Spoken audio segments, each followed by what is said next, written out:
बॉलीवुड में खूबसूरती की मिसालें तो बहुत दी जाती हैं, लेकिन एक चेहरा ऐसा था जिसकी आंखों में डूबने के लिए लोग मीलों का सफर तय करते थे।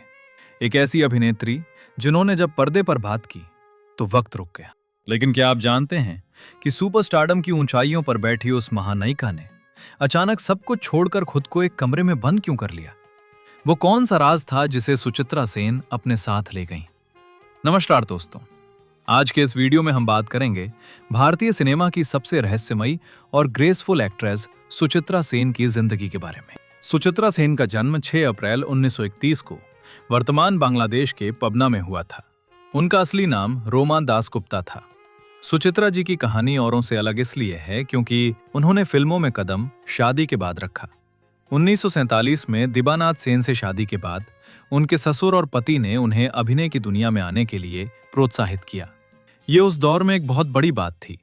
1952 में फिल्म शेष कोथाय से उनकी शुरुआत हुई, हालांकि वो फिल्म कभी रिलीज नहीं हो पाई। साल 1953 में आई फिल्म 74.5। इस फिल्म ने बंगाली सिनेमा को वो जोड़ी दी जिसने इतिहास रच दिया, उत्तम कुमार और सुचित्रा सेन। इन दोनों की केमिस्ट्री ऐसी थी कि लोग इन्हें असल जिंदगी में भी पति पत्नी समझने लगे थे। सुचित्रा सेन सिर्फ एक अभिनेत्री नहीं थी, वो बंगाल की महानायिका बन चुकी थी। उनकी साड़ी पहनने का अंदाज, उनकी बड़ी बड़ी बोलती आंखें और उनका स्वाभिमान उन्हें बाकी अभिनेत्रियों से अलग खड़ा करता था। बॉलीवुड ने भी सुचित्रा सेन का जादू देखा। बिमल रॉय की देवदास 1955 में उन्होंने पारो का किरदार निभाया और दिलीप कुमार जैसे दिग्गज के सामने अपनी एक अलग पहचान बनाई। लेकिन उनकी सबसे यादगार हिंदी फिल्म रही आंधी 1975। गुलजार साहब के निर्देशन में बनी इस फिल्म में उन्होंने एक पॉलिटिशियन का किरदार निभाया, जिसे आज भी भारतीय सिनेमा के सबसे पावरफुल रोल्स में गिना जाता है। कहा जाता है कि उनका लुक इंदिरा गांधी जी से प्रेरित था। दोस्तों, क्या आपको पता है कि सुचित्रा सेन पहली भारतीय अभिनेत्री थीं जिन्हें किसी इंटरनेशनल फिल्म फेस्टिवल में सम्मानित किया गया था? 1963 में हुए मॉस्को इंटरनेशनल फिल्म फेस्टिवल में उन्हें बेस्ट एक्ट्रेस का अवार्ड मिला था। 1978 में फिल्म प्रणय पाश के फ्लॉप होने के बाद सुचित्रा सेन ने अचानक फिल्म इंडस्ट्री को अलविदा कह दिया। उन्होंने न केवल फिल्में छोड़ी बल्कि दुनिया के सामने आना भी बंद कर दिया। क्यों? ये सवाल आज भी एक रहस्य है।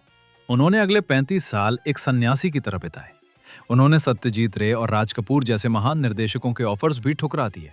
यहां तक कि जब उन्हें भारत का सर्वोच्च सिनेमा सम्मान दादा साहब फाल्के अवार्ड देने की घोषणा हुई तो उन्होंने उसे लेने से मना कर दिया क्योंकि वो सार्वजनिक रूप से बाहर नहीं आना चाहती थी। उन्होंने खुद को 36 साल तक एक अंधेरे कमरे में कैद कर लिया। किसी को भी अंदर आने की अनुमति नहीं थी। अगर कभी बाहर निकलना पड़ता तो चेहरे पर कपड़ा ढककर निकलती थी।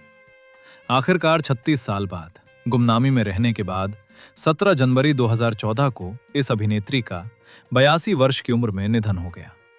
बताया जाता है कि उनकी इच्छा थी कि अंतिम समय में भी उनका चेहरा कोई ना देखे। इस कारण अंतिम समय में भी सुचित्रा सेन का चेहरा कोई नहीं देख पाया था। रुपहले पर्दे के साथ साथ लोगों की निगाहों से भी भले ही सुचित्रा सेन ओझल हो गईं, पर उनका अभिनय का खून अभी भी दौड़ रहा है। तभी तो बेटी मुनमुन सेन के बाद अब नातिन रिया सेन व राइमा सेन के रूप में उनकी तीसरी पीढ़ी अपनी अदाकारी के जलवे दिखा रही है।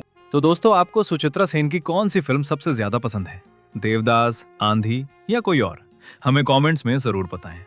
अगर आपको ये वीडियो पसंद आया हो तो इसे लाइक करें, शेयर करें और ऐसी ही सिनेमाई कहानियों के लिए हमारे चैनल को सब्सक्राइब करना ना भूलें।